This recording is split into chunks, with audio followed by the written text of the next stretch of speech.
Hello दोस्तों, नमस्कार। SM किसी चैनल में मैं आप सब लोगों का दिल से बहुत बहुत स्वागत करता हूँ। फर्स्ट टाइम विजिट किया जरूर चैनल को सब्सक्राइब कर लेना। उसी के साथ साथ फ्री स्टॉक मार्केट क्लासेस इस चैनल को जरूर फॉलो करना। कल के दिन की बात करें, इस चैनल के ऊपर इंपॉर्टेंट लेक्चर अपलोड होने वाला है। लिंक ऊपर आई बटन पे नीचे डिस्क्रिप्शन में दे दिया है चैनल का। एंड संडे के दिन की बात करें, let's learn stock market and finance, इस चैनल पे भी इंपॉर्टेंट लेक्चर आने वाला है। इसका लिंक भी ऊपर आई बटन पे नीचे डिस्क्रिप्शन में दिया है। सो चले दोस्तों, फिलहाल तो इस वीडियो को स्टार्ट कर लेते हैं। ठीक है दोस्तों, अभी हम लोग आ चुके हैं बिल्कुल हमारे नॉर्मल स्क्रीन के ऊपर। आज के दिन की बात करें तो आप सभी लोगों को पता ही है, क्वार्टर वन के रिजल्ट से रिलेटेड एक कंपनी का इंतजार हर कोई कर रहा था। एंड टाइम शेड्यूल के हिसाब से आपको पता है, मार्केट बंद होने के बाद ही उस कंपनी के नंबर यहाँ पे आते हैं। यही परंपरा फिलहाल तो अभी तक देखने को मिली है। यस दोस्तों, यहाँ पे मैं बात कर रहा हूँ रिलायंस इंडस्ट्री की। इसके ऊपर मैं इतने ऑलरेडी वीडियोस बना चुका हूँ कि इनके नंबर क्यों इतने ज़्यादा इंपॉर्टेंट है। डायरेक्टली निफ्टी 50 में तीसरे नंबर का कंट्रीब्यूशन देता है।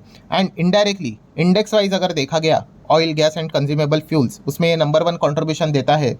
समवेयर अराउंड 1/3 इन्हीं का ही कंट्रीब्यूशन है, जो कि निफ्टी 50 में भी तीसरे नंबर पे देखने को मिल जाता है। सो रिलायंस के पास भी इतनी ताकत है, जो कि मार्केट को क्या कर सकता है, अपने दम के ऊपर वो ऊपर नीचे यहाँ पे करवा सकता है। तो रिलायंस के नंबर आ चुके हैं। हमेशा की तरह फ्राइडे के शाम के ही दिन इनके नंबर देखने को मिल जाते हैं। तो मंडे के दिन इनके नंबर कैसे रहेंगे, इसका रिएक्शन देखना एक इंटरेस्टिंग फैक्टर रहता है। तो चले दोस्तों, कंपनी के नंबर यहाँ पे ओपन कर लिए हैं, पढ़ लेते हैं कंपनी के नंबर कैसे रहे। तो ठीक है, पीडीएफ ओपन किया है, थोड़ा सा नीचे स्क्रॉल डाउन यहाँ पे करेंगे। ठीक है, consolidated number, yes consolidated number हमारे सामने आ चुके हैं। जो भी फिगर्स है सब कुछ करोड़ों में ही देखने को यहाँ पे मिल जाता है।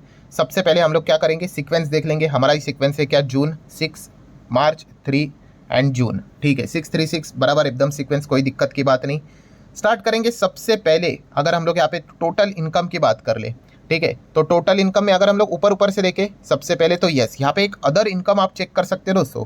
अदर इनकम में क्या हो रहा है, यहाँ पे 15,000 करोड़ अदर इनकम देखने को मिला है, जो कि पिछले क्वार्टर में 4,900 करोड़ के आसपास था। और एक साल पहले ऑलमोस्ट चलो 4,000 ही पकड़ लो। सो ये भी 4,000 4-5 हज़ार के आसपास का अदर इनकम चलता था। इस वक्त तो ये 3 गुना हम लोग को अदर इनकम देखने को मिल रहा है, जो कि 15,000 करोड़ का। ठीक है, अब है तो अदर इनकम मतलब बिजनेस रिलेटेड ही चीज़ें यहाँ पे रहते हैं।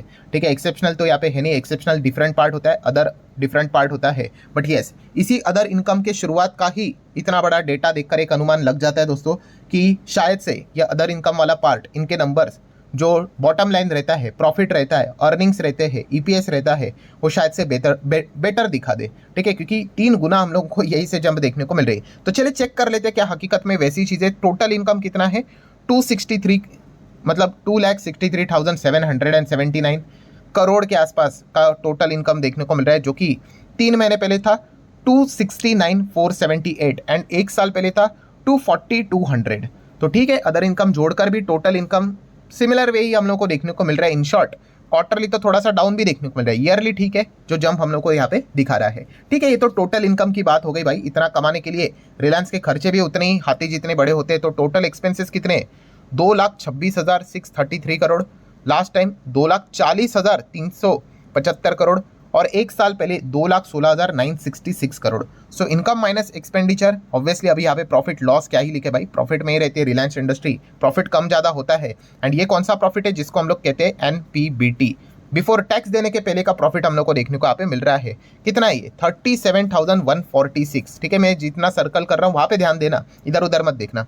37,146 करोड़ का प्रॉफिट है। 3 महीने पहले ये था 29,103 करोड़, और एक साल पहले था ये 23,234 करोड़। सो 20 के रेंज में चलने वाला प्रॉफिट 23, 29, वो डायरेक्टली 37 तक हम लोग को जंप करते हुए देखने को यहाँ पे मिल रहा है। सो अदर इनकम का वो जो एडजस्टमेंट हम सब लोगों ने यहाँ पे देखा है, इसी चीज़ के चलते ये चीज़ें ज़रूर देखने को यहाँ पे मिल रही है। ठीक है, सो ये तो एनपीबीटी हो गया। अभी क्या करना पड़ेगा भाई, टैक्स पे करना पड़ेगा। टैक्स में भी भरपूर एडजस्टमेंट रहते हैं, डेफर्ड टैक्स क्रेडिट, ठीक है, करंट टैक्स, ऑल दैट। सो वो सब कुछ माइनस करने के बाद, कट कुट करने के बाद क्या मिलता है हमें, NPAT, net profit after tax. So NPAT कितना है, तो आप यहाँ पे देख सकते हैं 30,681 करोड़ का है एनपीएटी, जो कि 3 महीने पहले लगभग चलो राउंडेड ही पकड़ लेते 22,500 करोड़ का था, और ये लगभग 17,500 करोड़ का था। तो 17,500, 30,000 हो गया, 22,500, 30,000 यहाँ पे हो गया। मतलब ये नंबर्स पढ़ते वक्त ऐसा फील आ रहा है भाई कि मिड कैप कंपनी तो नहीं है, ठीक है। मतलब इतनी मैसिव जंप हम लोग को देखने को मिल रही है, but reason we already notes that कि हम लोगों ने ऊपर ही यहाँ पे देख लिया था। सो एनपीएटी भी क्वार्टरली ईयरली बहुत ही मैसिवली जंप हम लोग को होती हुई देखने को यहाँ पे मिल रही है। सो अगर एस्टिमेट लगाते वक्त अगर किसी ने अदर इनकम का एस्टिमेट नहीं लगाया होगा तो भाई जितने भी एस्टिमेट है सारे तोड़ देगा, ये एकदम कॉमन सेंस वाली बात है, ठीक है। देन अगर हम लोग बात करेंगे रिलायंस के नंबर जब हम पढ़ते हैं तो आपको पता ही है नेट प्रॉफिट जो ओनर्स ऑफ द कंपनी होते हैं, ठीक है, उसके लिए कितना है, जो कि आप बहुत सारे वेबसाइट के ऊपर देख सकते हैं। ये वाला डेटा भी आपको देखने को मिलेगा 26,994, मतलब ये इक्विटी शेयर होल्डर हमारे लिए यहाँ पे रहता है कितना 26,994।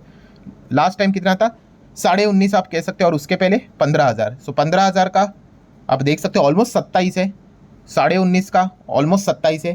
तो पूरा पैटर्न ही वैसा हो चुका है दोस्तों, कौन सा कि क्वार्टरली बात कर ले, ईयरली बात कर ले, मैसिवली जंप हम लोग को हर एक पैरामीटर में रिलायंस इंडस्ट्री के नंबर में देखने को मिल रहा है। अब सब कुछ चेक कर ही लिया है तो ईपीएस भी आपको कुछ उसी फॉर्मेट में देखने को मिल जाएगा, अलग थोड़ी ना रहेगा। तो ईपीएस भी आप यहाँ पे देख सकते हो, थोड़ा जूम कर लूँ तो आप देख सकते हो 19.95 नियर बाई 20 का ईपीएस है। लास्ट टाइम 14.34 था और एक साल पहले 11 के आसपास चलता था, 11.25। तो जंप देखिए 11.25 से भाई ऑलमोस्ट 20, 14 की अगर बात कर ले तो ऑलमोस्ट 20। सो ज़बरदस्त तरीके की जंप हम लोगों को यहाँ पे रिलायंस के नंबर्स में यहाँ पे फिलहाल तो देखने को यहाँ पे मिल रही है। एंड जैसे मैंने बार बार कहा कि अदर इनकम के चलते एक बहुत अच्छा खासा बेनिफिट उनके नंबर्स में हम लोग को देखने को यहाँ पे मिल रहा है। जब भी रिलायंस के नंबर पढ़ते हैं तो एक और इम्पॉर्टेंट चीज़ पढ़ना हमेशा, मतलब मैं इंसिस्ट करता ही हूँ लोगों को कि उनके जो पिलर्स हम लोग को देखने को यहाँ पे मिल जाते हैं, पिलर्स मतलब जो सेगमेंट्स देखने को मिल जाते हैं अलग अलग कि कहाँ कहाँ से वो कमाई करते हैं। तो ये देखिए O2C से रहता है, ऑयल एंड गैस रहता है, देन इनका जियो डिजिटल वाला बिजनेस होता है, रिटेल वाला बिजनेस होता है। तो कौन सा बिजनेस कितनी कमाई करके दे रहा है वो भी थोड़ा जान लेते हैं। तो O2C जो कि इनका मेन बिजनेस है 1,54,800 करोड़ आप कह सकते हो, 164 था इसके पहले और उसके पहले 157। सो 157, 154 तो ये डाउन है, 164, 154 ये भी डाउन है। तो O2C की बात करें, ऑयल टू केमिकल, तो क्वार्टरली ईयरली दोनों में गिरावट देखने को मिल रही, ठीक है। ऑयल एंड गैस की बात कर ले 6,000 करोड़ के आसपास, 6103, 6440, 6179। सो यहाँ पे भी हम कह सकते हैं quarterly yearly down and quarterly तो क्लियर कट डाउन देखने को यहाँ पे मिल रहा है। तो O2C and oil and gas की बात कर ले, दोनों में क्वार्टरली ईयरली रेवेन्यू की बात कर ले, कमाई की बात कर ले, तो गिरावट हम लोग को देखने को यहाँ पे मिल रही है। ध्यान आ जाते हैं दोस्तों इनके जो नए दो बच्चे जो हम लोग को देखने को मिल रहे जो कि कई सालों पहले नहीं थे, हाल ही में आए थे। यस, आपको पता ही है रिलायंस रिटेल एंड जियो। तो रिटेल का रेवेन्यू अगर आप देखोगे, बाप रे बाप 84,172 करोड़, ठीक है। डीमार्ट का कितना रहता है 16, 16.5 के आसपास, ठीक है। मतलब 5-5.25 गुना डीमार्ट से ज़्यादा का आप यहाँ पे कह सकते हो क्या है इनका रेवेन्यू हम लोग को देखने को यहाँ पे मिल जाता है। देन ये कितना है 88,637। नो डाउट इसमें बहुत सारे और भी इंटरनल एडजस्टमेंट रहते हैं, बट फिर भी। एंड एक साल पहले कितना 75,630, तो 75 का 84 काफ़ी अच्छा है। 88,637 क्वार्टरली थोड़ा बहुत डाउन ही देखने को यहाँ पे मिल रहा है। देन आ जाते हैं इनका golden business digital services. Why golden business, क्योंकि डियोपॉली यहाँ पे, ठीक है। एयरटेल और ये दो ही तो चलते हैं, रेट कितने भी बढ़ा दो, ज़्यादा से ज़्यादा लोग क्या करेंगे, हैशटैग चलाएंगे, कमेंट करेंगे, ठीक है, 4 दिन के बाद भूल जाएंगे, यही चलता है।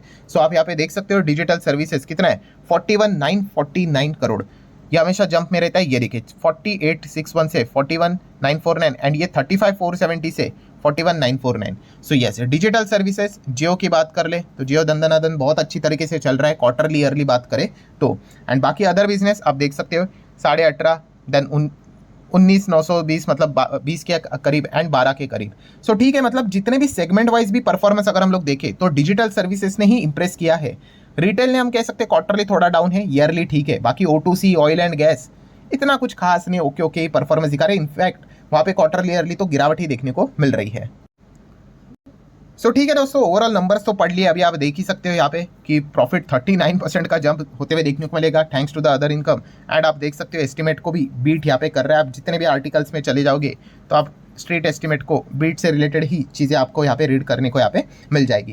देन अगर हम लोग बात करेंगे one of the most important point, ठीक है, अभी इससे रिलेटेड कोई अलग से अनाउंसमेंट स्टेटमेंट अगर बाद में आ जाता है तो मैं उसको कवर कर लूँगा, बट अभी तक जस्ट अभी नंबर्स आए हैं तो जितना मैंने ऊपर से ओवरव्यू किया है उसमें IPO से रिलेटेड क्या कोई बात बोली है, किससे रिलेटेड, रिलायंस जियो की अगर बात कर ले तो आप देख सकते हो नो न्यू ऑफिशियल टाइमलाइन और कमिटमेंट, मतलब जियो से रिलेटेड कोई भी बात यहाँ पे नहीं है। एंड रिलायंस रिटेल की बात कर ले तो यहाँ पे भी सेम चीज़, कोई भी हम लोगों को डेटा अभी एटलीस्ट मैं जब सर्च कर रहा था तभी तक तो कोई चीज़ देखने को यहाँ पे नहीं मिल रही। ठीक है, नंबर्स पढ़ना मतलब भाई इतना सब कुछ लंबा चौड़ा हम लोग को वो डेटा देखने को मिल जाता है, किधर किसी कोने में लिखा हुआ होगा तो पता नहीं, बट अगर कुछ होगा तो मैं आपको बता दूंगा। फिलहाल जो मैंने ऊपर ऊपर से ओवरव्यू किया है तो ये डेटा तो यहाँ पे मिल गया है कि आईपीओ के लेकर कोई भी कमेंटमेंट वाली बात देखने को नहीं मिल रही है। अच्छा, जो साइड में लिखा हुआ है भाई, ये तो रिपोर्ट के जरिए हम लोग को चीज़ें देखने को मिली थी कि आईपीओ पोस्टपोन हो रहा है। इसके ऊपर भी मैंने वीडियो बनाया था, आपको याद है वो रिलायंस का शेयर अचानक से गिरा था, हाँ कुछ लोगों को याद आया होगा। तब ये खबर निकल कर आई थी कि भाई ये अभी क्या कर रहे हैं, 2025 में रिलायंस जियो का आईपीओ नहीं लाएंगे। ठीक है, ऐसी खबर यहाँ पे आई थी। एंड रिटेल के लिए तो ये तक बात हुई थी कि शायद से 2027 तक डिले हो सकता है। हालांकि ये जो चीज़ आप पढ़ रहे हो ये रिपोर्ट के जरिए थी, ऑफिशियली कोई किसी को कुछ भी यहाँ पे पता नहीं एक्सेप्ट मुकेश अंबानी। सो ठीक है दोस्तों, मंडे के दिन जैसे मैंने अभी आपको यहाँ पे बताया है, मंडे का दिन काफ़ी इंटरेस्टिंग इंपॉर्टेंट रहने वाला है। तो रिलायंस के नंबर की अगर हम लोग बात कर ले तो अभी एस्टिमेट को तो बीट ही कर रहा है, वो तो करेगा ही करेगा। जैसे मैंने शुरुआत में आपको बताया, अदर इनकम 15,000 करोड़ से ज़्यादा की देखने को मिल गई।